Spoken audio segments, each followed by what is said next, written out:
Bonjour à tous. J'espère que tout le monde a passé une bonne fin de semaine. Et j'espère que tout le monde va passer une bonne semaine. Ok, est-ce qu'il y a du monde? Est-ce qu'il y a du monde? Twitch me dit qu'il y a du monde. Fait qu'apparemment que je suis pas tout seul aujourd'hui. Ok, donc cette semaine, ça va être un peu différent de la semaine passée. En fait, la semaine passée était particulièrement plate parce que je lisais des slides devant vous, je faisais des exemples. Et c'était la matière qui était fondamentalement assez sèche. Donc, j'espère que cette semaine, ça va être un peu plus intéressant vu qu'on utilise les librairies. Particulièrement, on va utiliser NumPy, non pas parce qu'on veut nécessairement vous évaluer sur NumPy, quoique on a mis beaucoup d'exemples de NumPy sur les notes de cours, là, dans les vidéos. C'est juste le concept d'apprendre à se servir d'une librairie et d'ensuite régler les problèmes en utilisant cette librairie-là. Donc, je vais utiliser NumPy parce qu'elle est très très courante et très pratique. Donc, le fait que je fais des exemples avec vous avec ça, ça vous donne une petite avance si jamais vous avez besoin de vous servir de NumPy, puis vous ne seriez pas complètement perdu. Donc, ça va être ça. On va réutiliser la librairie Wave qu'on a utilisée il y a 2 semaines pour encore là travailler avec des fichiers audio. Aujourd'hui, on va principalement s'en servir juste pour être capable d'écrire les signaux qu'on génère dans un fichier pour ensuite être capable de les écouter. Plus tard cette semaine, là, jeudi, je vais essayer de faire un exemple qui regroupe aussi la librairie Pio, donc qui permet de faire du son à l'intérieur de Python. Je ne sais pas si ça va bien sortir, mais on l'espère. Donc aujourd'hui, principalement utilisation de NumPy. Cours prochain, je vais essayer d'intégrer Matplotlib. Encore là, non pas parce que c'est super important pour l'examen de connaître par cœur tous les trucs de Matplotlib et de NumPy, mais juste parce que c'est des librairies qu'on utilise souvent. Et ensuite, je vais essayer d'intégrer Pio si je suis capable de faire quelque chose d'intéressant avec ça qui n'est pas trop compliqué. Donc, aujourd'hui, manipulation de signaux audio. Donc, la dernière fois, je veux dire 8.2, on avait travaillé avec des fichiers audio, puis ce qu'on avait fait essentiellement, c'est qu'on les avait ouverts, on les avait lus, on avait fait quelque chose de base, on avait genre changé le volume. Tu sais, on avait juste fait, mettons, un volume 20% pour le Stravinsky qu'on avait, puis on avait essayé de générer une onde sinusoïdale. Puis on faisait tout ça à la main, juste avec des listes de Python. Or, c'est pas nécessairement la façon la plus optimisée de le faire. Comme on se rappelle, générer comme quelques secondes d'audio, ça prenait genre 10 secondes de processing. Puis pour traiter la pièce qui durait 30 secondes, ben ça pouvait prendre jusqu'à 1 minute. Ça n'avait pas de sens. Pourquoi? Pas parce que mon code est si mal fait que ça, c'est juste parce que j'optimisais pas mes choses pour que ça roule vite. Donc tout ce que je faisais, j'utilisais la librairie Struct, qui est pratique, mais qui n'est pas nécessairement optimisée pour loader des fichiers qui font plusieurs megs. Surtout que dans notre cas, c'était un fichier de quand même. C'est un fichier Wave pas compressé, ça a quand même une certaine taille. Donc c'est entre autres pour ça que c'était lent. Aujourd'hui, on va travailler avec NumPy, puis plutôt que de tout faire à la main, on va laisser NumPy faire la majorité des opérations qui sont optimisées parce que derrière le rideau, étant donné qu'il sait c'est quoi les types qu'il y a en arrière, il n'y a pas besoin de passer par tout le système de typage de Python. Il fait beaucoup d'optimisation. En arrière, c'est tout écrit en C, c'est très optimisé avec le hardware, tout ça. Donc, ça devrait rouler pas mal plus vite, puis vous allez voir que c'est le cas. Ce qui nous prenait genre 30 secondes à faire au chapitre 8.2 va maintenant nous prendre peut-être 1 à 2 secondes à cause de l'optimisation. Donc, rappel de qu'est-ce qu'on a fait la dernière fois. Un fichier Wave. Donc, un fichier Wave, qui est un fichier d'audio non compressé, c'est un en-tête suivi d'une série d'échantillons. Dans notre cas, les échantillons, on a décidé que ce serait des 16 bits échantillonnés à 44.1 kHz, qui est la fréquence standard des CD. Donc, qui est pas mal le dénominateur commun. Ensuite, une fois qu'on a ce tableau-là, qui est dans le fond juste un tableau d'octets, ben, ce tableau d'octets-là, en réalité, représente des entiers 16 bits. Hein, c'est ça qu'il y a dans la mémoire des échantillons. On convertit ça en réel, ce qui nous permet ensuite de travailler avec des valeurs qui sont, mettons, entre moins 1 et 1, plutôt que de toujours travailler avec des 16 bits, avec des entiers, ce qui peut devenir un peu gossant, puis qui rajoute du code pour pas grand-chose. Puis ensuite, une fois qu'on a fait nos manipulations, ben pour le sauver, ben on convertit nos échantillons réels en échantillons entiers dans le bon format pour ensuite mettre ça en byte et enfin mettre ça dans le fichier. Puis la librairie Wave, qu'est-ce qu'elle fait pour nous dans tout ça? C'est juste lire les entêtes, savoir il y a combien d'échantillons dans le fichier, combien je dois en lire. Puis quand on veut écrire, ben, elle va générer l'entête pour nous, pour pas qu'on ait besoin de s'en préoccuper nous-mêmes. Comme j'avais dit, quand j'avais donné ce lab-là, parce que c'est un lab que j'avais écrit quand je donnais INF 1005C, je demandais aux étudiants d'écrire eux-mêmes les entêtes parce que c'était un TD sur les fichiers binaires. Bon, ici, c'est clairement pas le cas. On va utiliser une librairie qui le fait pour nous. Ceci étant dit, qu'est-ce qu'on a comme code pour aujourd'hui? Ben, le seul code que j'ai mis, c'est, on se rappelle, les deux premières fonctions qu'il fallait faire dans le chapitre 8.2. Donc, le code qui faisait qu'on combinait des channels, donc on se rappelle qu'il y a plusieurs channels dans un fichier. Les channels ne sont pas écrits un à la suite de l'autre, sont écrits, si on veut, en parallèle, ou plutôt l'échantillon 1 du channel 1, ensuite l'échantillon 1 du channel 2 et du channel 3, puis ensuite l'échantillon 2 du 1, du 2 et du 3, ainsi de suite. Donc, on se rappelle que c'est comme ça que les fichiers étaient faits. Fait que pour les combiner, si on a une liste de channels qui sont des échantillons qui représentent un flux audio, pour les mettre ensemble, il fallait les mettre dans cette structure-là. Fait que ce qu'on avait fait pour le faire avec des listes directement, c'était comme ça. Donc, on zippait nos channels, puis ensuite, ben, on les mettait un à côté de l'autre. Donc, chaque sample I de chaque channel, un à côté de l'autre. Si on allait peut-être essayer d'écrire un bot Discord, Discord, je penserais pas. Je pensais peut-être plus un bot, un Twitch chat bot. Je pense pas que c'est si compliqué que ça. Faudrait que je me donne la peine de le vérifier, mais si c'est le cas, ça va être à la fin de la session. Ça va pas être cette semaine. Donc, d'ailleurs, je vais vous poser des questions là-dessus. OK, donc c'est quoi l'équivalent de faire ça?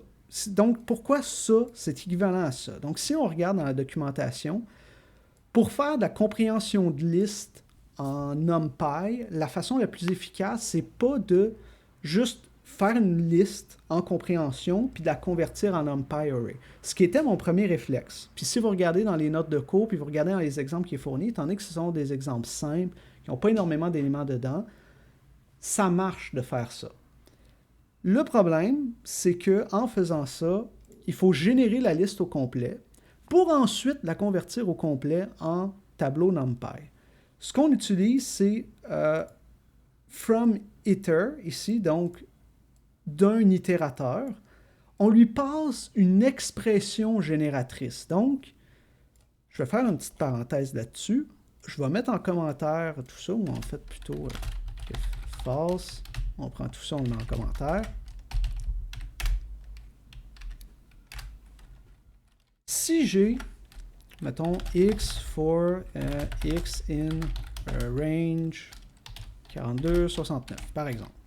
Donc, je me crée une liste qui va avoir de 42 à 69 exclusivement, là, donc 42 à 68 inclus. Ça l'expression que j'ai à l'intérieur ici, donc mettons que je mets ça dans une variable.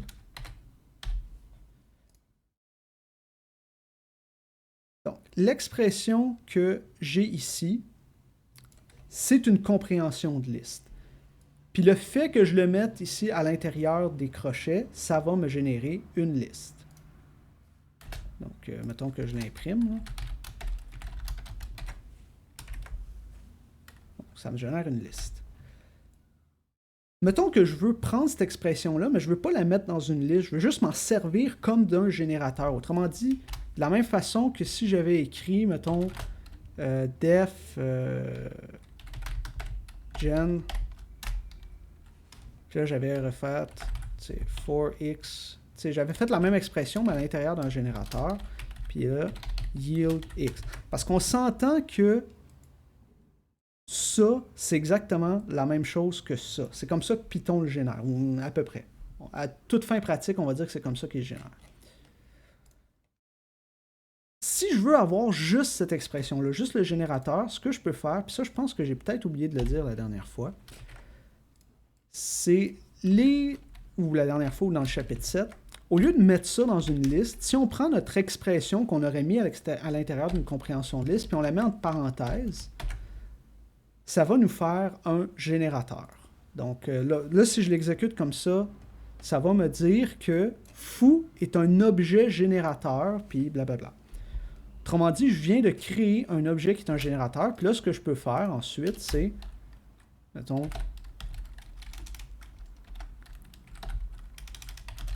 x for x in foo. Mettons que j'essaie d'imprimer ça. Qu'est-ce que ça va me faire? Ça me génère ma liste. Parce que foo est un objet générateur. Donc, foo devient une expression génératrice.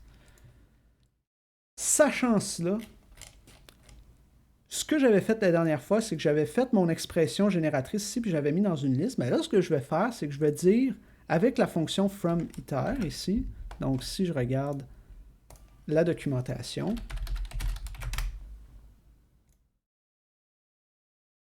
apprend en paramètre un objet itérable, donc un générateur, en fait, c'est un objet itérable, mais qui, plutôt qu'être une liste qui contient des valeurs puis qui les retourne, qui retourne les éléments, ben, un générateur, c'est un objet itérable qui va générer des valeurs à chaque itération. Donc, c'est plus efficace, tu n'as pas besoin de garder toute la liste en mémoire, comme on l'avait vu au chapitre 7, ou en fait, même avant ça. Donc, j'y passe mon expression génératrice, qui est la même chose que j'avais mis dans ma liste. Puis ensuite, il faut que je lui dise c'est quoi le type des valeurs. Parce qu'on se rappelle, si vous l'avez lu dans vos notes de cours, NumPy optimise ses tableaux en assumant que toutes les valeurs à l'intérieur sont du même type. Tandis qu'en Python, une liste en Python, ça peut avoir... C'est une string, un int, suivi d'un réel, suivi de n'importe quoi, suivi d'une autre liste. T'sais? Parce que Python utilise un système de typage dynamique, puis chaque objet, finalement, est comme un variant. Un variant, c'est un objet dont le type peut changer dynamiquement. Donc, moi, ce que je fais, c'est que je vais juste lui dire, ben, je sais que mon tableau de samples, ici, ça va être des floats, parce que toutes les manipulations que je fais sur mes signaux audio qui ne sont pas sauvegarde et chargement sont faites sur des samples réels, donc des floats. C'est pour ça qu'ici, je vais juste lui dire, génère-moi un tableau à partir de cette expression-là, puis faisant des floats. Fait que je fais exactement le même code que la dernière fois, mais au lieu de le mettre dans une compréhension de liste, je le mets from iterator, donc from iterable plutôt, ici en utilisant NumPy. Donc vous remarquez que j'ai importé NumPy puis que je l'ai renommé NP. Vous pouvez renommer les librairies ici quand vous les importez, c'est bien correct. NumPy à NP, c'est pas mal le plus conventionnel. Si vous regardez dans les exemples dans la documentation de NumPy, ils vont souvent utiliser ce renommage-là. OK. Fait que mettons que j'ai tout ça. Fait que ici, j'ai juste reproduit le code de la dernière fois. OK. Avant de rentrer dans les exercices, je veux juste vous montrer une couple de choses globales là, avec NumPy. Si vous avez lu vos notes de cours, vous l'avez probablement remarqué, ou même si vous avez regardé des exemples, parce qu'on vous a donné une note de cours, mais on vous a aussi donné sur Moodle, ici. Donc, si vous regardez dans les exemples, ici on vous a donné des exemples qui font toutes sortes de choses. Donc je vous conseille d'aller les lire, c'est quand même une bonne façon de commencer. La normalisation d'un signal dont on parle dans l'ennemi, est-ce que ce qu'on font les compresseurs et les limiteurs en musique? Non. À la limite, tu pourrais dire qu'une normalisation, c'est une forme très particulière de compression. Dans le fond, ouais. Ouais, c'est comme une compression, mais très uniforme, donc où le threshold serait 0. puis qui irait jusqu'au bout, puis qui finalement le compresserait de façon uniforme. Tu pourrais le voir comme ça, mais c'est pas super pertinent de le voir de même. Et un limiteur, non. Un limiteur, c'est plus comme un clip.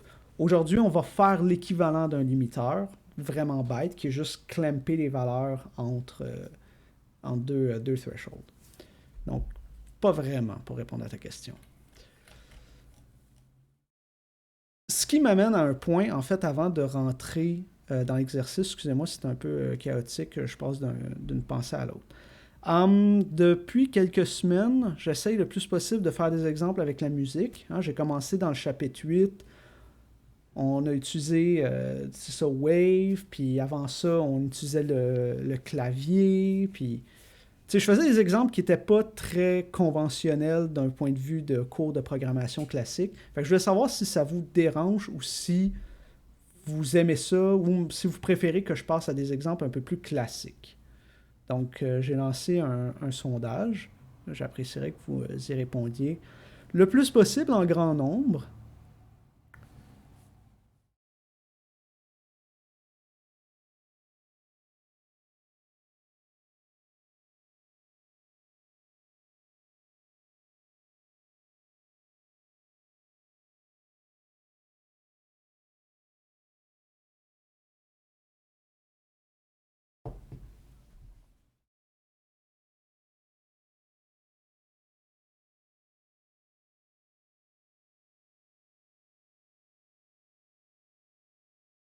Ah ouais, c'est quand même partagé. Hein. Je m'attendais à ce que ce soit...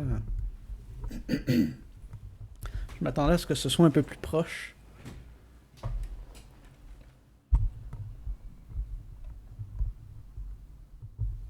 Je demande un recomptage.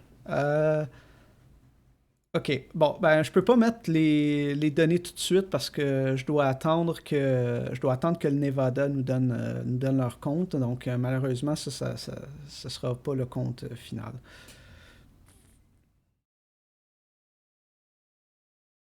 OK. Donc c'est proche. Ça a l'air d'être vraiment comme 50-50. Il y en a qui aiment ça que je fasse des trucs musicaux, il y en a qui préfèrent que je passe à des exemples plus classiques. Je vais garder ça en tête. Je vais garder ça en tête.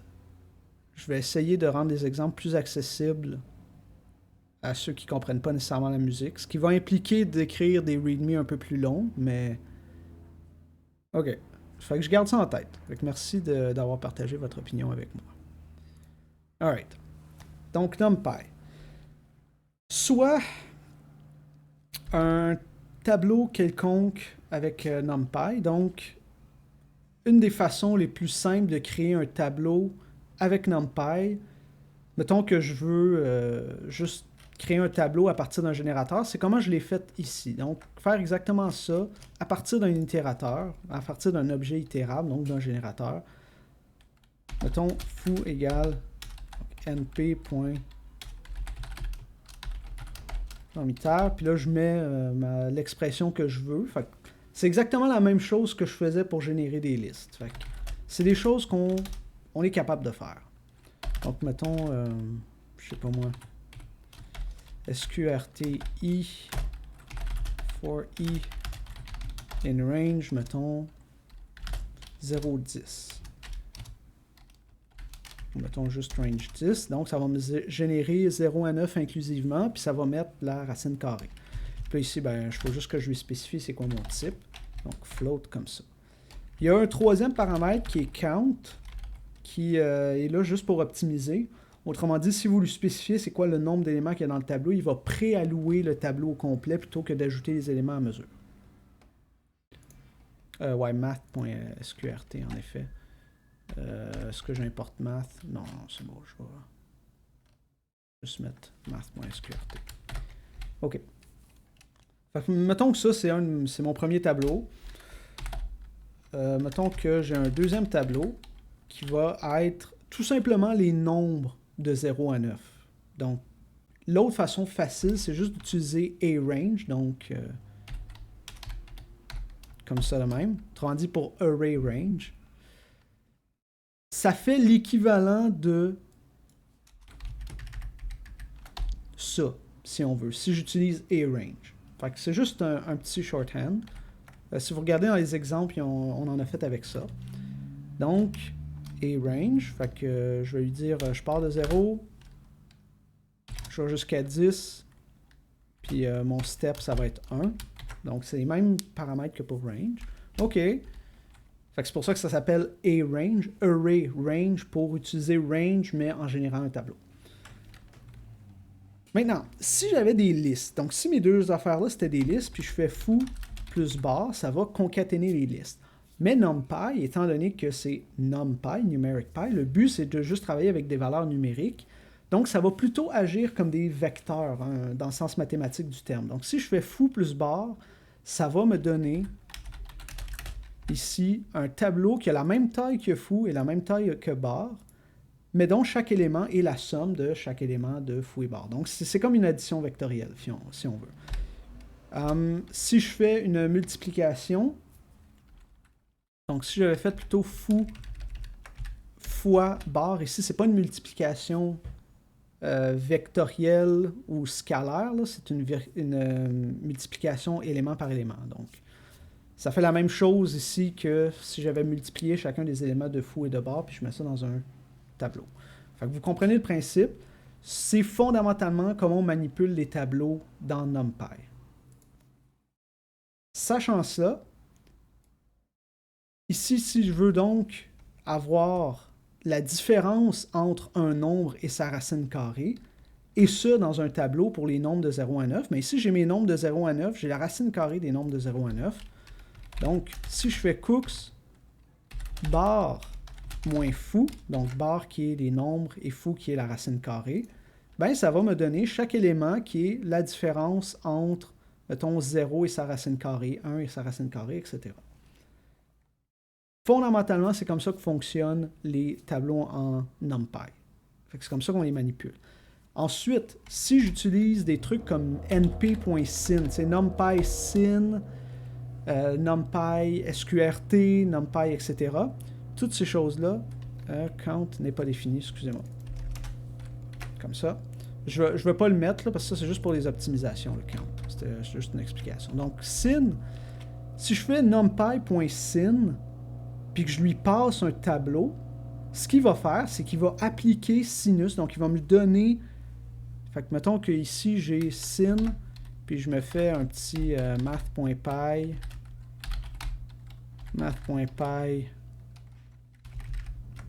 c'est 3pi sur 2. Il y a aussi np.py, ça revient au même. Je pense, c'est juste que NumPy a plus de définitions de constantes que math. Fait que mettons que je fais ça, là. Les 4 valeurs typiques qu'on utilise pour représenter syn, là, donc les 4 quarts. Puis ensuite, math.py fois 2. Bon. Mettons que ça, c'est mon tableau. Fait que je peux implicitement convertir généralement des listes ici à des tableaux NumPy. Il va faire la conversion, fait qu'on n'a pas trop besoin de s'en préoccuper. Là, je préfère, mettons, print, puis ça, on va appeler ça spam. Print spam. Et on voit, c'est ça qui nous donne. Bon, là, c'est sûr que c'est des nombres réels, puis c'est des sinus, fait que c'est pas des valeurs parfaites, donc ça, on reconnaît que ça, c'est 0, ça, c'est 1, ça, c'est genre 1 à la moins 16, autrement dit, c'est très proche de 0, on va dire que c'est 0. Ça, c'est moins 1, puis ça, c'est 0. Donc, en effet, sin de 0, ça donne 0, sin de pi sur 2, ça donne 1, sin de 3pi sur 2, ça donne 0, puis, pardon, ici, plutôt, sin de 2pi, ça donne 0 aussi, parce que j'ai fait mon tour au complet. Fait que toutes les opérations, les fonctions mathématiques de NumPy, c'est ça qu'ils font. Ils appliquent l'opération que tu donnes, mais sur chacun des éléments du tableau. Et il fait ça de façon plus efficace que nous, on le fait quand on utilise, mettons, la compréhension de liste, on utilise une book4, parce que en arrière, comme je vous dis, il passe par-dessus le système de typage de Python. C'est tout écrit en C en arrière, donc c'est plus efficace. Fait que ici, je peux faire sin, je peux faire racine carrée, je peux faire la fonction signe pour obtenir est-ce que c'est égal à -1 ou à 0, etc. Bref, j'ai toutes ces choses-là. Maintenant, sachant tout cela, si je veux faire le premier exercice qu'on a ici, donc, on se rappelle, j'ai des échantillons. Moi, je veux toujours travailler avec des échantillons. Donc, mon signal n'est pas une fonction, mon signal est une série d'échantillons. Donc, ce que je fais, c'est que avant de générer mes échantillons, tout ça, il faut que je sois capable de générer chacun des échantillons correspond à quel moment. Fait que si je pars de la seconde 0 et que j'ai 44 100 échantillons par seconde, je sais que le premier échantillon va être le temps 0 et le deuxième échantillon va correspondre au temps 1 divisé par 44 100. Parce que je veux avoir dans une seconde 44 100 échantillons également espacés. Fait que comment on va faire ça avec NumPy pour générer tous ces trucs-là, donc tous ces points-là, qui vont ensuite nous servir à faire d'autres choses. C'est ce qui va nous servir en fait à faire la deuxième fonction qui est de générer une onde sinusoïdale. Ce qu'on avait fait la dernière fois. Donc, je vais le faire avec vous, juste pour comme partir le tout, puis le sinus, je vais vous laisser le faire par vous-même. Donc, excusez-moi, il faut juste que j'aille chercher quelque chose. Ok, c'est bon. C'est sûr que mon tableau va être aussi gros que la durée, donc ça c'est la durée en secondes, fois le nombre d'échantillons. Parce que ultimement, c'est le nombre de trucs que je vais avoir. Ok, fait que je sais que la taille de mon tableau, ça va être ça fois le nombre d'échantillons. Ok. Ok. Si j'utilise numpy.arange comme j'ai fait ici. Fait que si je fais numpy.arange comme ça, je peux lui dire ma durée. Fait que mettons, je le pars à 0. Puis là, ici, je lui dis va jusqu'à ce nombre-là. Autrement dit, ça va me générer la liste d'échantillons. Le step, par défaut, est de 1. Je ne suis pas obligé de le mettre.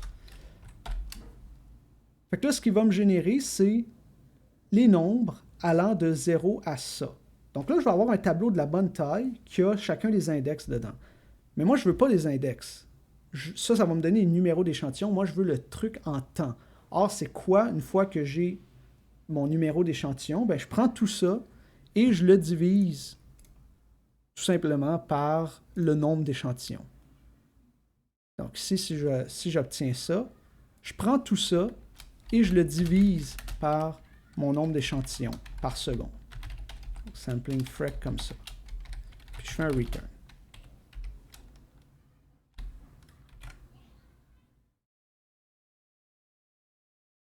Non, non, non, non, non. Pense-y. Si je fais 0 à ça, ce que ça va me faire, c'est que ça va me générer les nombres de 0 à duration par sampling frec. C'est ce que je veux.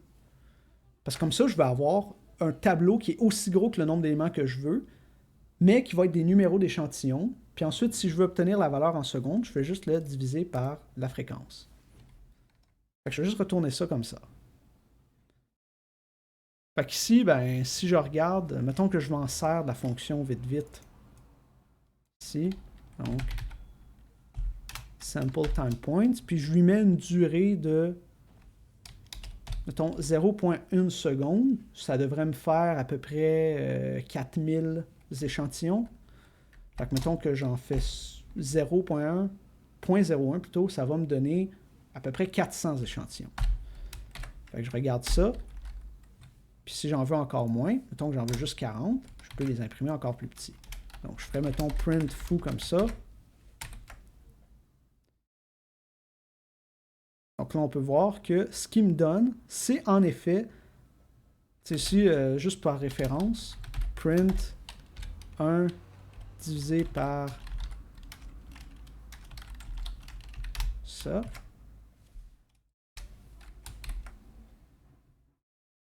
on voit que mon premier élément, c'est 0, puis mon deuxième élément, qui devrait être un échantillon plus tard, ben, un échantillon plus tard, en termes de secondes, c'est 1 divisé par le taux d'échantillonnage. Or, on voit que le deuxième échantillon est à peu près égal au taux d'échantillonnage. Donc, 1 sur le taux d'échantillonnage. Donc, c'est ça le but de la chose. Bon, maintenant qu'on a fait ça, autrement dit, maintenant qu'on est capable de se générer un beau tableau qui représente toutes les valeurs temporelles de nos échantillons, on va se générer une onde sinusoïdale. Donc, on se rappelle ici, si on l'a fait la dernière fois, pour générer une onde sinusoïdale avec une amplitude et une fréquence donnée, c'est l'amplitude fois sinus de la fréquence fois l'angle. Or, c'est quoi notre angle dans ce cas-ci? On a dit que l'angle, c'est égal à 2π fois t, parce qu'on dit qu'une révolution au complet, autrement dit un angle de 360 degrés ou 2π, ça équivaut à 1 seconde, parce que si on fait le cycle d'un sinus, on dit que un cycle de n'importe quoi, c'est ça part, puis ça revient au moment où ça repartirait. Or, pour faire ça avec un sin, ça prend 2π.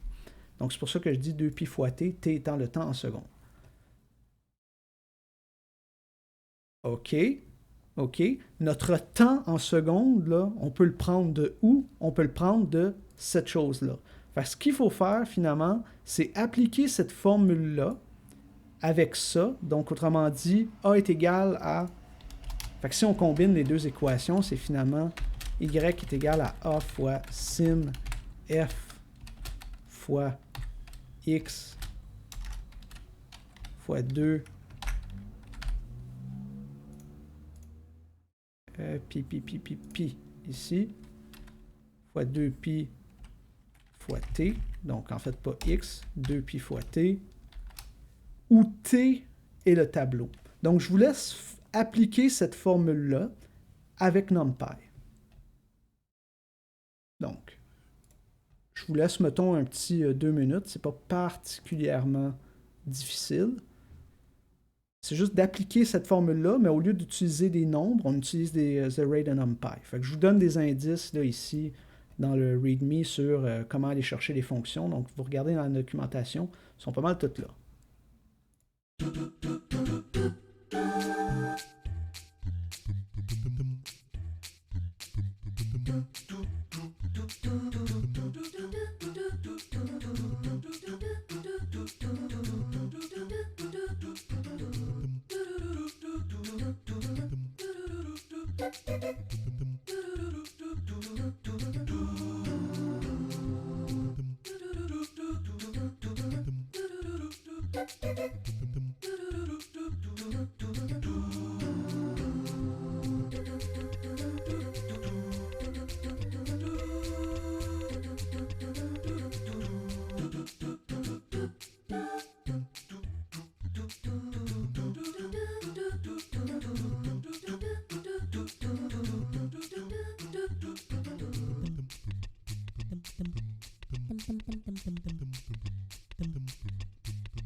Alright.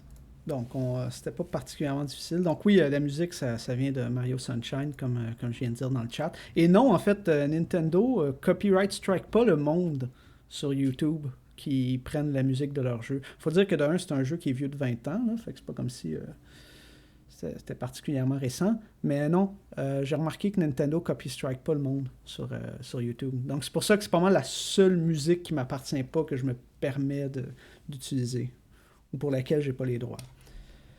N'importe quoi d'autre, parce qu'ils n'utilisent pas un record label, eux autres, fait qu'ils se donnent pas la peine de faire les claims. OK, donc, j'ai mon amplitude, donc je fais juste remplacer ici toutes mes choses. Donc, ici j'ai amplitude fois, puis là au lieu d'être sin, ben, ça va être np.sin.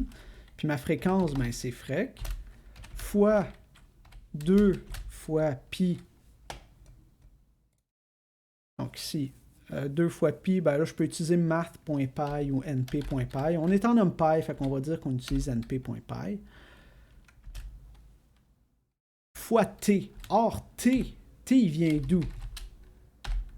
Ben t ici, ça devrait être ça notre tableau. Parce que si je prends un tableau pour t, NumPy va appliquer cette opération-là sur chaque élément de t. Or, mon t, c'est quoi? C'est mon temps. Donc, je vais juste générer ici timePoints égale. Puis là, j'utilise la fonction que j'ai faite précédemment, qui va me générer chacun des points x, ou plutôt des points t, pour lesquels je veux générer un y. Donc, duration. Puis là, ici, mon t, je le mets comme ça, tout simplement.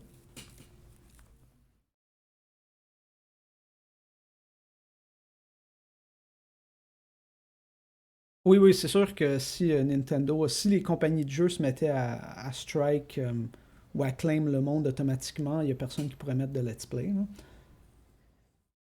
Très probablement une des raisons pour lesquelles ils le font pas. Remarquez que ça exclut pas les chansons qui sont copyrightées de façon externe à l'intérieur des jeux. Donc s'il y a une tune d'ACDC dans un jeu, vous allez vous faire copyright claim.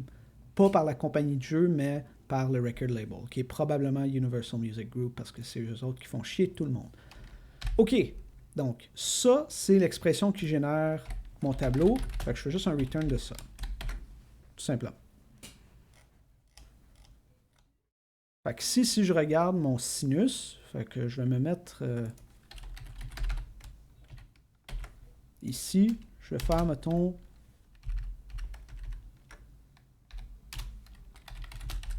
égale sine. Je vais mettre une amplitude, une fréquence quelconque, pas bien important. Je vais mettre, je vais mettre 440, un La, parce que c'est une des seules que je connais par cœur.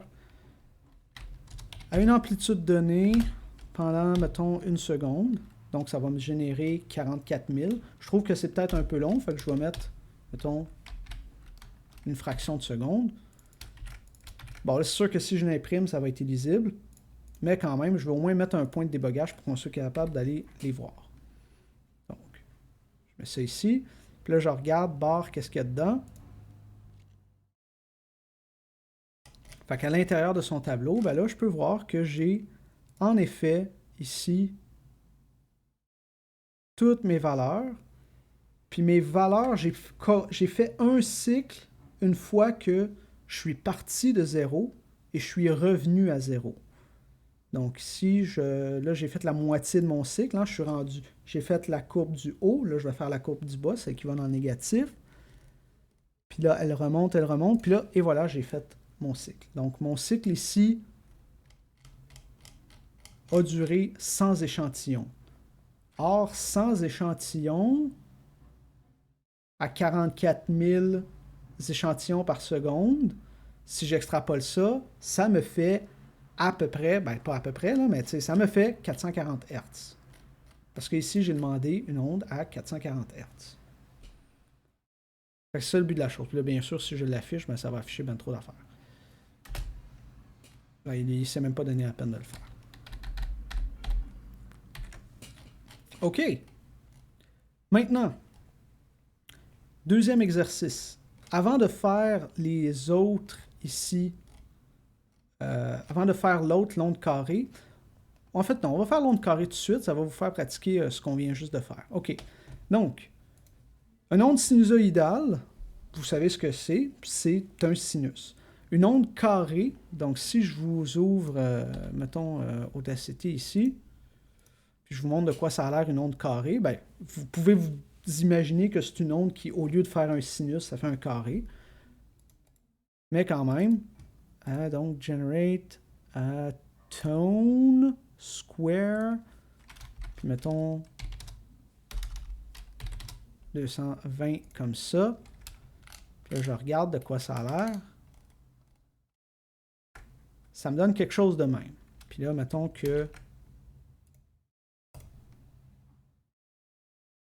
je la réduis un peu.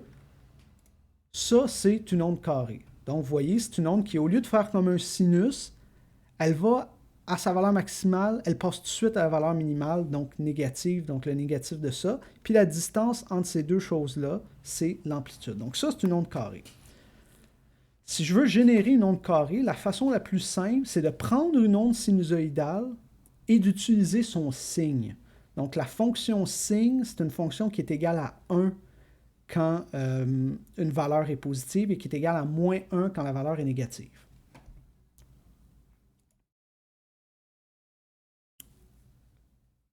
Ici, si vous regardez, je vous l'ai écrit rapidement comme ça. Donc ça, c'est la fonction pour générer une onde carrée. Donc c'est y est égal à a fois... Fait que là, je fais, mettons, la même chose que j'ai fait pour mon sinus. Donc sin de f fois 2πt. Donc exactement la même chose que ça. Mais ce qu'il y a à l'intérieur ici, je prends son signe. Fait que si vous regardez, comme je vous ai donné l'indice de c'est quoi la fonction signe avec NumPy, c'est numpy.5, c'est évident. Faites cette chose-là. Donc, je vous laisse comme 30 secondes pour le faire. Là. Le truc, c'est de réutiliser le fait qu'on a déjà utilisé, on a déjà implémenté plutôt une fonction sinusoïdale.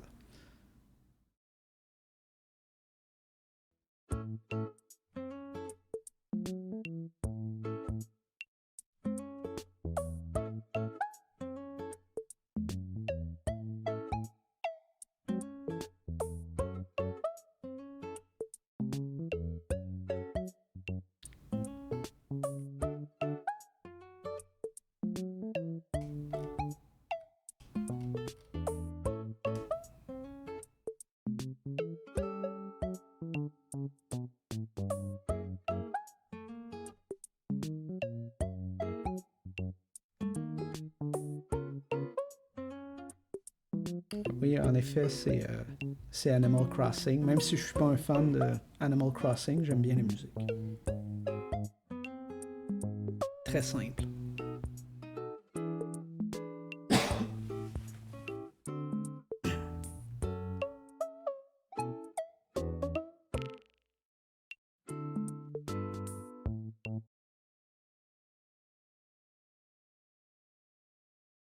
Oh, Delfino Plaza est la meilleure track de Mario Sunshine. Ouais, Elle est proche. Elle est proche. Et c'est vrai qu'elle est pas pire. C'est vrai qu'elle est pas pire. Définitivement un top 3. Alright. Donc, pour faire ça, ben, je fais exactement la même chose que j'ai fait. On s'entend que ce qu'il y a à l'intérieur de ça ici, c'est exactement la même chose que j'ai ici. Fait que je vais juste remplacer ça par appeler ma fonction qui génère une onde sinusoïdale avec la même fréquence. Donc, fréquence. Mon amplitude, je vais mettre une amplitude de 1 parce qu'ensuite, à l'extérieur, je vais changer l'amplitude. Donc, l'amplitude ici n'est pas importante. Je pourrais mettre n'importe quoi qui est différent de 0. Puis ma durée, ben, c'est ma durée. Je prends tout ça. Je prends son signe.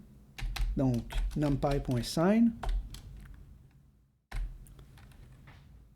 Puis ensuite, je prends tout ça, puis je multiplie par l'amplitude. Amplitude fois ça, et je le retourne. Fait que, tu sais, vous comprenez, vous commencez à comprendre le concept de comment je travaille avec les tableaux dans NumPy, right?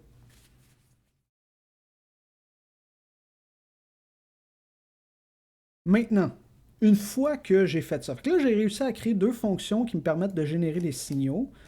Puis là, ici, ben, mettons que j'oublie cette chose-là, je fais pas attention à ça. Donc, je ferais, mettons, juste samples 3. Donc, ça, c'est mon la et ça, c'est mon mi, mais bien sûr en intonation juste et pas en tempérament égal. Donc, je fais samples 1 plus samples 2. Donc, ça, c'est une onde sinusoïdale. Ça, c'est une autre onde sinusoïdale un petit peu plus aiguë, donc ratio de 3/2, qui est une quinte juste en intonation juste. Qu'est-ce qui arrive quand je multiplie deux tableaux? Ça multiplie les valeurs une par une. Puis comment je fais pour combiner deux signaux, que ce soit audio ou pas? Ben, je fais tout simplement les additionner. Si on additionne les valeurs échantillon par échantillon de deux signaux, ça merge les signaux ensemble. Finalement, mixer deux signaux ensemble, c'est vraiment juste une addition entre les deux signaux. Bon, c'est sûr qu'ensuite, ça fait que les deux signaux sont additionnés, donc peut-être qu'ensuite on voudrait le compresser parce que si c'est des ondes sinusoïdales qui vont s'additionner de façon additive comme ça pourrait devenir un peu fort si on en additionne plusieurs. Fait qu'il faut peut-être normaliser après. C'est ce qu'on va faire. Mais là, pour l'instant, on va juste les additionner comme ça, puis on va voir qu'est-ce que ça nous donne. Mais là, il faut que je puisse l'écouter, mon signal. Pour l'instant, c'est juste un tableau de fréquence, tableau d'échantillon. Donc, je vais être capable de faire comme la dernière fois, l'écrire dans un fichier Wave que je peux faire jouer avec mon player favori, qui est dans mon cas VLC. Donc, ça me prend Merge Channel, qu'on a déjà implémenté, que j'ai fait pour vous, en fait, qui est la même chose que la dernière fois. Puis, il faut que je convertisse en bytes. Pour convertir en octet, qu'est-ce qu'on avait fait la dernière fois? On passe à travers le tableau, qui est un tableau de réel. Puis, pour chacun, on disait convertis-moi ça en entier signé à 16 bits en petit boutisme, en Little Endian. Puis on utilisait la librairie struct pour faire ça. Or, avec NumPy, il y a moyen de faire quelque chose de très similaire avec les types de NumPy. Donc, ici, les types de NumPy. Quand on lui spécifie le type, à date, j'avais utilisé par exemple float, qui est la classe dans Python. Mais on peut lui donner une string qui ressemble conceptuellement à celle de struct, qui nous donne ici, c'est quoi le type, comment on veut le représenter dans la mémoire. Donc si je lui dis, pour convertir en byte, moi en fait ce que je veux faire, c'est convertir en entier signé à 16 bits, j'ai mes réels, je vais les convertir en entier signé à 16 bits. Donc, un entier signé, c'est I. Puis si je mets un chevron comme ça, un plus petit que, ça le fait en Little Endian, c'est ce que je veux. Puis ensuite, je peux mettre le nombre d'octets que je veux. Fait que si, mettons que je dis que j'ai... On sort de l'exercice. Mettons que j'ai, je sais pas moi, j'ai ce truc-là. OK, tiens. J'ai mon bar qui est un signal sinusoïdal, OK. Si je veux le convertir, mais je veux spécifiquement des entiers à 32 bits. Donc des entiers de 4 octets, mais je les veux big endian. Donc en grand boutisme, autrement dit, l'octet de plus grand ordre va être écrit en premier, parce que je veux, mettons, l'envoyer par réseau. Typiquement par réseau, les choses sont big endian. Ben, je pourrais faire une conversion entre les deux. Donc, si on regarde là, tous les trucs que je vous spécifie là, ici comme indice, si vous avez un tableau, vous pouvez le convertir en un tableau d'un autre type en utilisant sa méthode asType. Donc, vous faites un tableau.asType et vous lui spécifiez un autre type. Le type ici, ça peut être une string. Si c'est une string, elle va être interprétée selon ces règles-là. Fait que mettons que j'essaye de me faire un tableau qui a la même donnée que ça, mais avec des entiers 32 bits plutôt que des nombres réels. Ici. Fait que mettons que je prends mon amplitude, puis mon amplitude, ben là, c'est sûr que ça va être entre -1 et 1, fait que ça va juste me donner 1, 0 ou -1 si je convertis en entier. Fait qu'on va se mettre, mettons, une amplitude de 100, juste pour que ça nous donne des nombres entre -100 et 100. Fait que je peux faire bar.asType. Je lui spécifie mon type. Fait que je voulais big endian, entier signé 32 bits, autrement dit 4 octets, puis je le mets comme ça. Si je voulais 8 octets, je le mets comme ça, etc. Fait que j'essaye ça.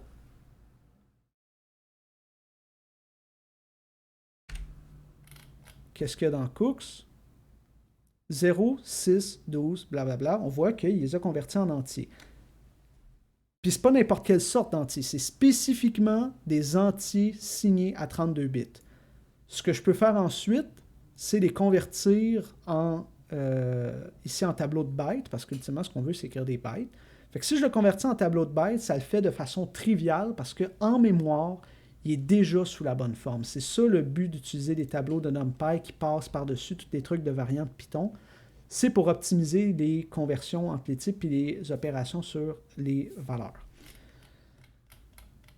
Fait que sachant cela,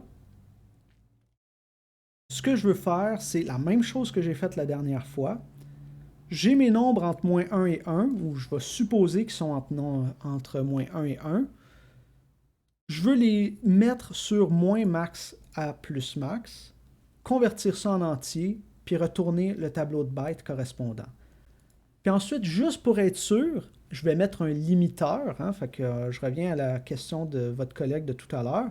Mettons que les samples que j'ai passés en paramètres ici ne sont pas entre moins 1 et 1. J'ai genre additionné les signaux ensemble, puis ça fait que j'ai une onde qui va à 1.1. 1.1, ça va au-dessus de 100%. Moi, je peux juste avoir des données qui sont entre moins 100 et 100%. Donc, ce que je vais faire, c'est que je vais les clipper. Donc, si vous utilisez la fonction clip de NumPy, c'est l'équivalent d'un clamp dans pas mal tous les shaders ou dans d'autres langages. Donc, je vais juste arrêter le débugger. Fait que vous devez d'abord, si je regarde, c'est quoi les étapes que j'ai à faire? 1. Clamp ou clip. Fait que ici, je vais plutôt appeler ça limité ou clamp clip, comme vous préférez l'appeler. Les échantillons.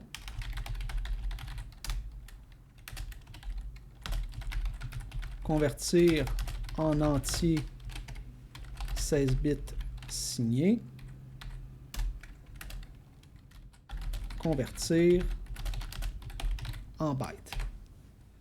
Fait que je vous laisse faire ça. Encore là, c'est juste mettre des fonctions ensemble avec la librairie NumPy.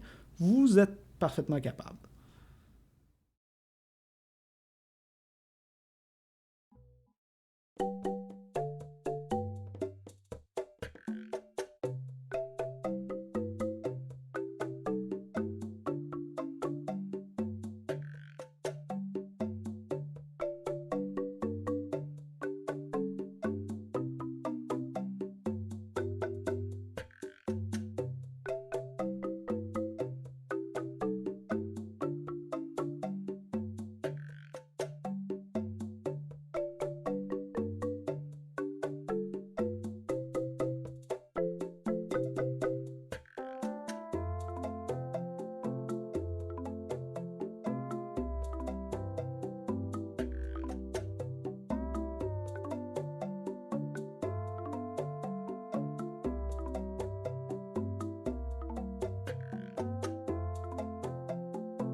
Alright, on regarde ça.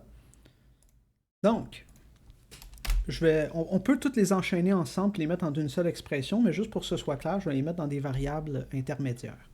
En attendant, juste pour qu'on le fasse vraiment étape par étape. Donc d'abord, faire le limitage. Donc, je vous ai donné l'indice, c'est-à-dire la fonction clip. Donc, ici, fonction clip. Je lui passe un tableau de valeurs. Je lui passe un minimum que je ne veux pas qu'il y ait en dessous, un maximum au-dessus duquel je ne veux pas qu'il y ait non plus. Donc, je vais mettre ça dans mon tableau. Donc, je vais l'appeler, mettons, clip égale numpy.clip. Je lui passe mon tableau de valeurs, qui est le tableau de samples que j'ai ici. Mon minimum, ben, c'est -1. Mon maximum, c'est 1. Je n'ai pas besoin de dire autre chose. Ensuite, je convertis en entier 16 bits signés. Si je veux... Fait qu'ici, je vais mettre, mettons, integers. Je vais l'appeler int samples. Je prends ce que je viens de faire. Je fais as type. Ici, comme ça. Donc, si on regarde dans la documentation, .asType. Donc, je lui passe le type. Mon type ici, ça va être une string. Fait que j'ai dit, je veux que ce soit Little Indian. Donc, j'utilise le chevron. Encore là, je regarde dans la documentation, puis ça me dit qu'est-ce qu'il faut que je mette. Je veux que ce soit un entier signé. Donc, ici, un entier signé, c'est I. Donc, je mettrai I. Et je veux qu'il soit sur 16 bits, donc 2 octets. Donc, je mettrai 2. Là, j'ai mes entiers qui correspondent à mes samples. Mais là, j'ai oublié une petite affaire, par contre. Ça ici, ça va convertir d'un à l'autre. Donc, moi, j'avais des -1 à 1. Fait que là, je vais avoir des -1 à 1, mais en entier, autrement dit, -1, 0, 1. Ce que je veux faire, c'est d'abord le transposer sur ce range-là. Puis comme on l'avait fait la dernière fois, on l'avait tout simplement multiplié. Donc, je prends, avant de faire le asType, je prends clipped fois ma valeur maximale. Comme ça. Puis après ça, je fais mon asType. Fait comme ça, je vais avoir de -maxSample à maxSample en entier. Puis une fois que je veux convertir en byte, ben, int samples. Fait que si je peux lui dire, mettons, sample bytes, max int. Ah ouais. Bien vu. Int samples.toBytes. Parce qu'une fois que j'ai fait cette conversion-là, je sais que mon tableau est exactement dans la bonne représentation qu'il faut en mémoire. Fait que c'est pas des objets Python, mais là, c'est bel et bien directement les entiers dans le bon format. Fait qu'une fois que j'ai ça, ben, je peux juste retourner mes bytes de même. Fait que sample bytes. Comme ça.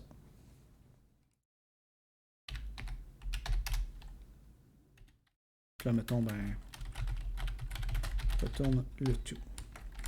Fait qu'on essaye avec ça.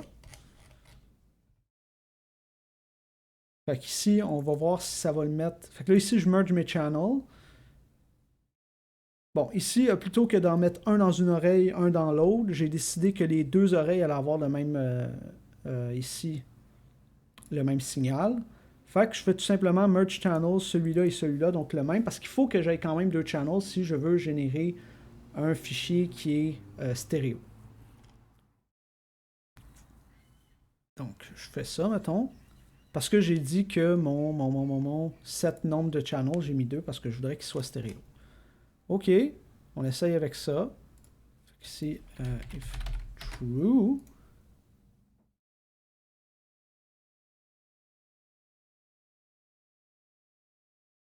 Oh, attends, ça va, je l'ai mis en débugage. C'est peut-être une meilleure idée de ne pas faire ça. Fait que vous voyez que ça a été rapide, là. Bon, entre autres parce que j'ai dit d'exécuter sans débogage, donc ça va un petit peu plus vite, hein, parce qu'il peut faire des optimisations, puis il n'y a pas besoin de faire plein d'opérations, mais ça, c'est le temps que ça m'a pris. Là. Ça m'a pris à peu près 1 seconde et demie. La dernière fois, faire la même opération sur, puis là, je lui ai dit de le faire sur 30 secondes. Là. Moi, j'ai généré un signal de 30 secondes. La dernière fois, ça nous avait pris comme quelques minutes générer un signal comme ça de 30 secondes, faire les conversions, tout ça. 1 seconde et demie. C'est pour ça que je vous dis que c'est pratique d'utiliser NumPy. Derrière le rideau, c'est pas mal plus optimisé. Fait que je vais aller regarder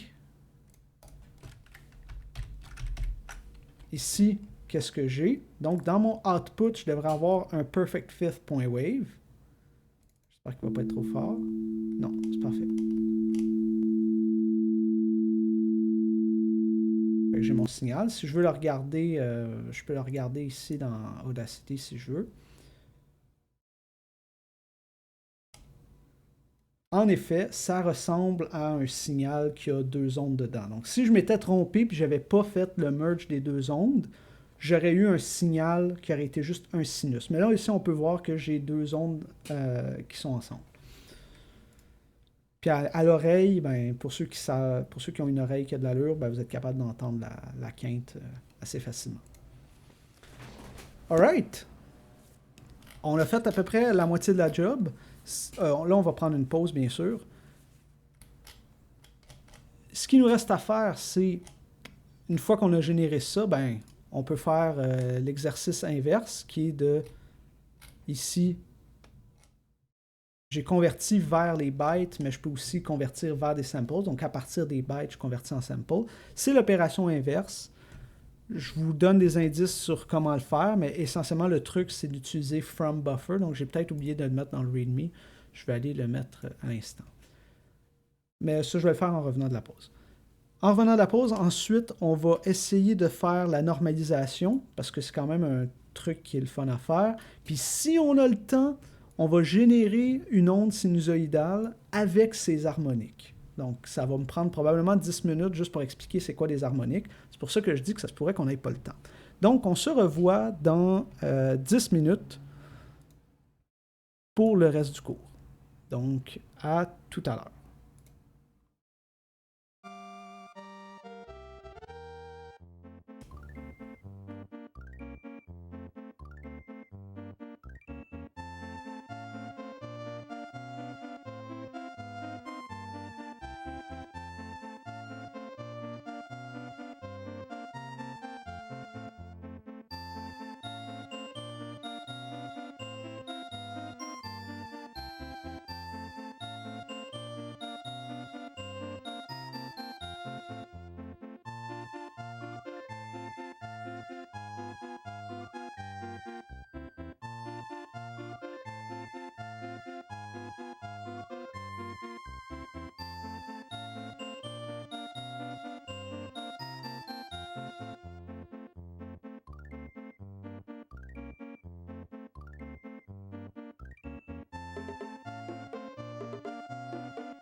Alright, nous sommes de retour.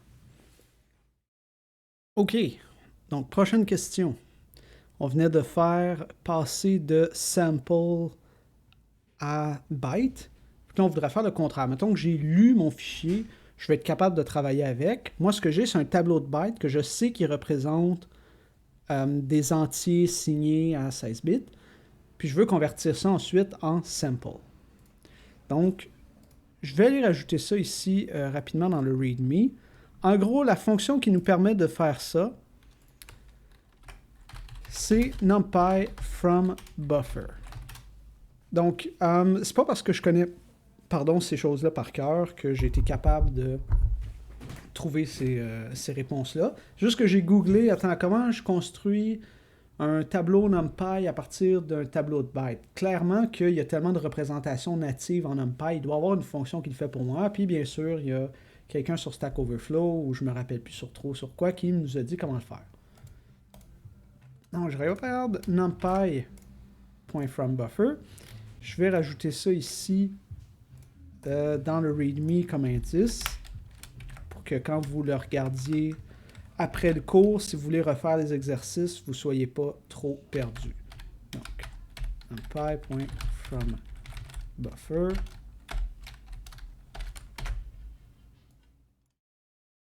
Ici. Donc, je lui passe un buffer. Un buffer, c'est juste un tampon, c'est autrement dit un tableau de bytes. Il s'attend à ce que ce soit un tableau de bytes. Puis ensuite, je peux lui dire, ben, construis ça avec le bon type. Ici, le type que je mets, c'est le type que le buffer doit avoir. Donc, moi, je sais que quand je lis mon fichier, qu'est-ce qu'il va avoir dans mon buffer? C'est des entiers signés à 16 bits. Donc, ouais, je ne suis pas dans la bonne fonction, là. Donc, ici, je sais que mon... Puis là, je vais l'appeler, mettons, int samples. Bytes ici, c'est mon buffer, donc np.from buffer comme ça. J'y passe les bytes. Mon type ici que je veux, donc je peux le mettre explicitement comme ça, c'est le même type que j'ai mis là. Donc, entier signé Little Indian à 16 bits. Ça va me donner mes entiers. Ensuite, si je veux obtenir mes samples, donc en version numérique flottante, là, en réel, je prends ça, je le convertis en réel. Donc, je fais exactement la même chose que j'ai faite là. Donc, je fais asType. Donc, je fais int sample.asType. Puis là, mon type, ben, ça va être float. Mais là, ça va quand même me donner des trucs qui sont entre moins max sample value puis max value. Donc, je veux prendre tout ça puis le diviser par max sample. Fait que c'est les mêmes affaires qu'on a faites quand on l'avait fait au chapitre 8.2. Ici, on prend ceux qui sont entre moins 1 et 1, on les multiplie par le range. Puis ici, ben, on va le diviser par le range. Donc, je fais ça, divisé par max in sample value. Faut que je fasse la division, bien sûr, après avoir fait la conversion en réel, parce que sinon, ça va me donner 0 partout. OK, donc là, ici, j'ai mes entiers. Donc ici, à cette ligne-là, j'ai mes entiers. Ensuite, j'ai mes samples. Je vais juste retourner mes samples, comme ça. Fait qu'ici, l'étape 1, c'était convertir en NumPy array du bon type. Entier 16 bits signé. Puis la deuxième étape, c'était convertir en réel dans moins 1, 1. Donc dans l'intervalle moins 1, 1. C'était pas mal ça. OK. Fait que ça, on est capable d'écrire puis de lire des fichiers Wave. Fait que c'est parfait. C'est ça notre interface pour être capable de vérifier si nos trucs fonctionnent. C'est un test d'écoute. Bien sûr que je serais capable de juste générer ce que je suis supposé d'avoir dans Audacity puis vérifier si les samples sont à peu près pareils d'un à l'autre, mais on va pas faire ça. OK, normaliser. Donc, comme j'ai dit, les overtones, les harmoniques, on va faire ça si on a le temps. Il y a des bonnes chances qu'on n'ait pas le temps. Si on n'a pas le temps, ben on verra. Donc, normaliser. qu'est-ce que la normalisation? Ben, on se rappelle ici, quand j'additionne mes... Tu sais, ici, j'ai deux ondes. Quand je les additionne, étant donné que c'est des ondes qui s'alignent quand même assez bien, donc c'est pas des ondes qui peuvent vraiment se canceller, étant donné que c'est pas vraiment de la musique. Donc si je les mixe ensemble, mettons que je vous donne un exemple. Imaginons que j'ai... En fait, je vais générer exactement la même chose que je fais là, mais dans Audacity. Fait que je vais générer... J'ai dit quoi? J'ai dit... pas un noise. Un tone. Fait que là, j'avais fait... un 220 Hz avec une amplitude de 0.4. Puis il m'a généré ça pendant 5 secondes. Fait qu'on voit ma belle onde sinusoïdale. Juste pour que ce soit plus clair pour vous, je vais la mettre non pas en dB, mais en valeur. Fait comme ça. Fait que là, j'ai mon La. OK. Je vais me générer une autre onde qui est 220 fois 3.2. Donc 220 fois 3 sur 2. Ça me donne 330. J'aurais clairement pu faire ça dans ma tête. Oh well.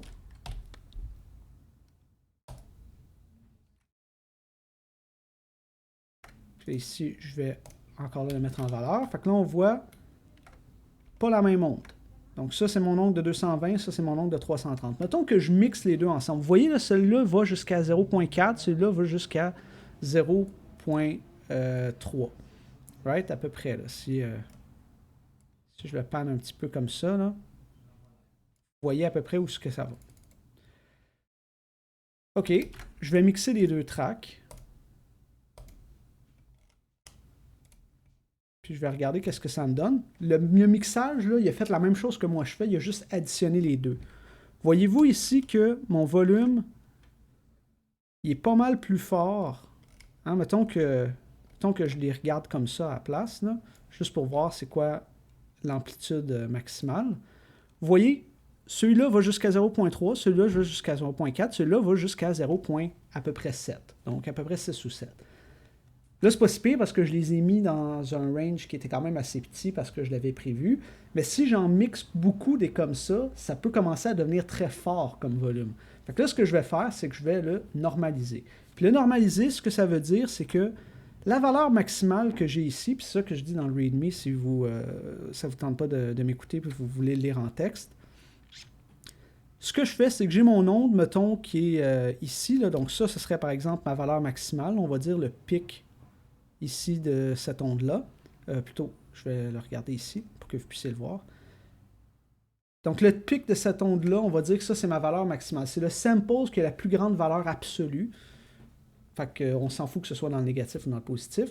Moi, ce que je veux, c'est prendre toute mon onde puis l'étirer ou la compresser de façon uniforme pour que j'atteigne un certain niveau de mon échantillon maximal. Ça, c'était l'explication si on veut, plus acoustique de la chose. Qu'est-ce que ça veut dire en termes de programmation?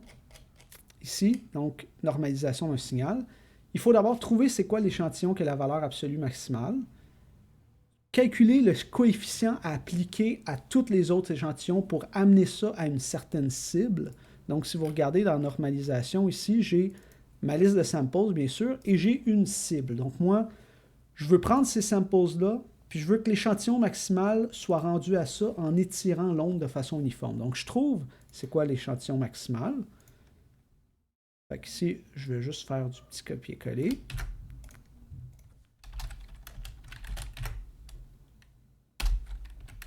Deuxième, je calcule le coefficient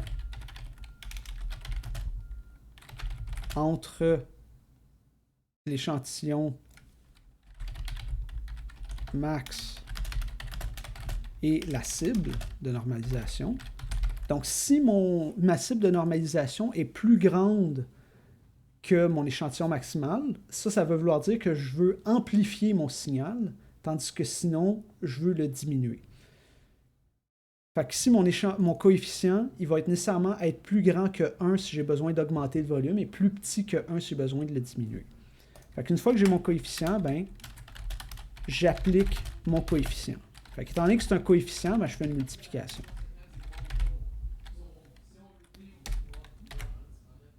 puis je retourne le résultat. Donc, je mets tout ça dans un tableau, puis je retourne le résultat. Je vais vous laisser faire ça, parce que je sais que vous êtes capable. Les indices que je vous donne ici, c'est comment trouver comment trouver le absolu. Ben, comment appliquer la valeur absolue sur un tableau. Parce qu'oubliez pas, la valeur maximale ici, il faut qu'elle soit absolue. Si vous voulez trouver le maximum d'un tableau, ben, vous faites la même chose qu'avec une liste, c'est-à-dire vous utilisez max, la fonction built-in. Vous n'êtes pas obligé d'utiliser numpy.max. Vous pouvez juste utiliser max, ça vous donne le maximum. Calculer un échantillon, ben, une fois que vous avez votre échantillon, vous êtes capable de faire une division. Je vous fais confiance là-dessus. Puis ensuite, appliquer votre coefficient. Ben là, c'est du gossage de NumPy qu'on a fait jusqu'à présent. Donc, je vous laisse, mettons, un petit 2 minutes pour faire ça.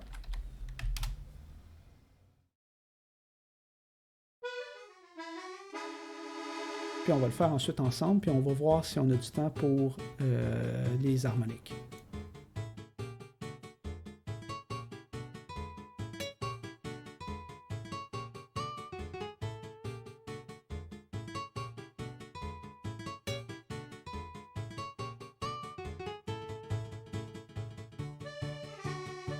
Ok, ouais, shout-out à l'élève qui m'a fait penser à Delphino Plaza.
On continue.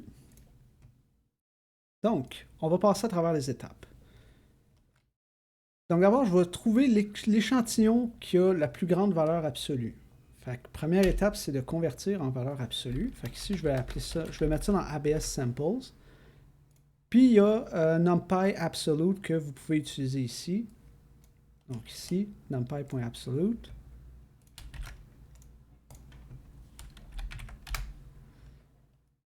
Il y a aussi un shorthand, il y a un petit raccourci qui est np.abs.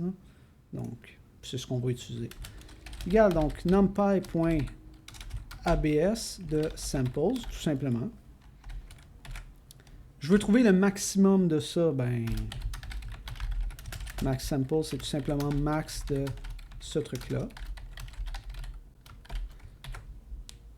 Donc, vous comprenez pourquoi on prend la valeur absolue, c'est parce que si j'ai mon node ici, puis que la plus grande valeur, autrement dit celle qui est la plus loin de 0, elle pourrait être dans le négatif. Donc je vais aussi traiter les négatifs. Donc max ABS sample. Ensuite, c'est quoi le coefficient entre mon échantillon maximal et ma cible?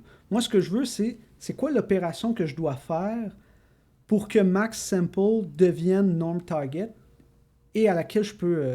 c'est quoi l'opération que je peux finalement appliquer à tous les échantillons pour faire le truc uniforme? Ben, c'est tout simplement le rapport entre les deux. Donc, mon coefficient, c'est juste... Puis ça, je pense que vous l'aviez compris. Quoi qu'il faut y penser un peu. C'est évident une fois qu'on le dit, mais comme il faut y penser un petit peu. Genre ça, c'était un problème que je demandais dans un lab. Justement, dans le lab sur les fichiers Wave à l'époque.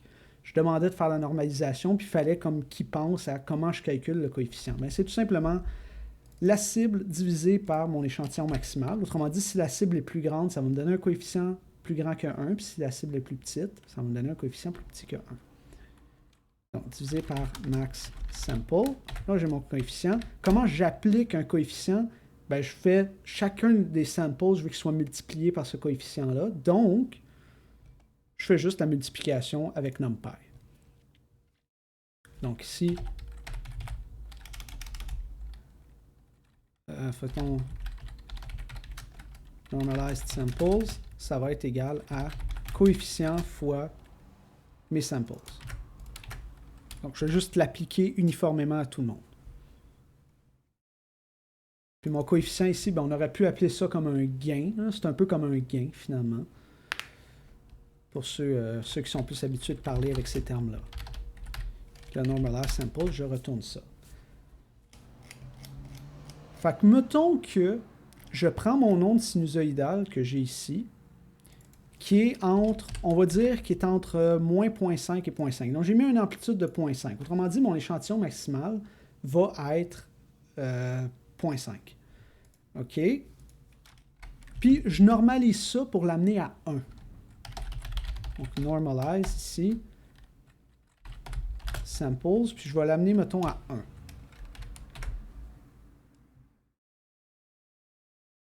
Donc, je fais ça. Donc, je passe par-dessus. Qu'est-ce que cous contient? Enfin, qu'est-ce que bar contient d'abord? Donc, ici, on peut voir que j'ai mes valeurs qui devraient être entre moins 0.5 et 0.5. Fait qu'ici, on voit que quand je passe ici, quand j'arrive à peu près 0.5, autrement dit 0.49 quelque chose, ben là, ça redescend. Fait, en effet, ma valeur maximale est 0.5. Si je regarde la même chose, mais pour Cooks, ça devrait avoir exactement la même forme, mais ça va jusqu'à 1. Puis en effet, ici, ça va jusqu'à 1. Ben, tu sais, 0.99, vous avez compris que ça veut dire 1. Fait que j'ai en effet normalisé mon onde. Fait que mon volume ici, comment je le contrôle? Ben, plutôt que de mettre manuellement, je sais que 0.4 plus 0.3, ça ne peut pas faire plus que 0.7, fait que c'est des bonnes valeurs. Plutôt que d'essayer de faire ce calcul-là dans ma tête, je peux juste mettre, mettons, celui-là à 1, parce que même si je veux que mes trucs sont entre moins 1 et 1, ultimement, c'est quand même des floats, puis ils ont le droit d'être plus grands que 1. Il faut juste que je les compresse avant de les mettre dans le fichier. Fait que moi, je sais que je veux que celui-là soit à 1. Je veux que l'onde un petit peu plus aiguë soit un peu moins forte que l'onde grave, juste à cause du phénomène psychoacoustique qui fait que en dehors d'un certain range de valeurs, les fréquences plus graves sont perçues comme étant moins fortes que les fréquences plus hautes. Ça, je pense que je vous l'avais dit la dernière fois, mais je ne vous avais pas dit la bonne chose. Je pense que je vous avais dit que les ondes plus aiguës avaient plus d'énergie. Les ondes plus aiguës ont plus d'énergie. Ce n'est pas un phénomène physique, c'est un phénomène psychoacoustique. Ça vient de la forme de notre oreille. Non, c'est pas matière à examen. Je pense que c'est assez évident. OK. Fait que là, ben, là, clairement, ici, ça va me faire une onde qui va être à comme 1.8, 1.9. Ça va être beaucoup trop grande. Ben, j'ai juste besoin de prendre ça et de la normaliser. Puis un seuil de normalisation quand même assez typique. Puis je me rappelle plus pourquoi, c'est 0.89 parce que me semble que ça correspond à un nombre, un chiffre rond en dB. Là. Mais peu importe. Je vais le mettre, mettons, à 0.89. Fait que je vais faire rouler ça. Puis c'est merveilleux, ça roule super vite parce que NumPy est optimisé. Je vais ouvrir ça dans Audacity pour voir comment il a géré tout ça. Donc, juste pour observer comme mon onde a l'air de quoi, je vais le mettre en valeur plutôt qu'en dB. Puis ici, si je regarde,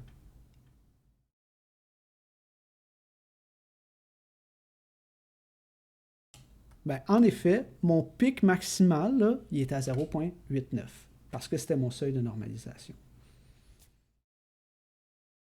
Fait que une fois que j'ai ça, ben là, ça veut dire que si je veux mixer des affaires ensemble, j'ai plus besoin de me rappeler des seuils, des amplitudes absolues que je dois mettre pour que ça ait du sens. J'ai juste besoin de comprendre c'est quoi les valeurs ici relatives. Donc, si j'ai dit que celui-là, je voulais qu'il soit à peu près à 90% de celui-là, puis que si je veux mixer encore d'autres valeurs, j'ai juste besoin de garder les amplitudes relatives. Puis ensuite de normaliser à un seuil qui a de l'allure pour le mettre dans le fichier. OK. Fait que, pourquoi on entend un genre de bruit quand on modifie le volume?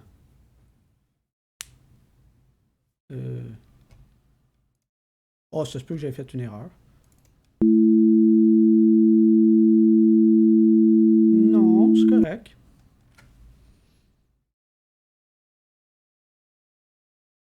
Je sais pas de quoi a l'air ce que tu entends, mais moi, ce que ça me donne, c'est ça ici, qui est bel et bien une quinte juste dans l'ordre de la comme troisième octave.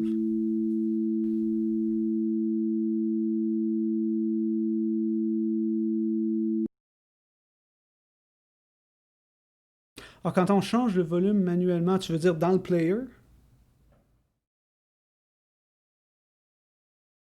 Ah, ça, c'est parce que le player gère mal le changement de volume. C'est probablement...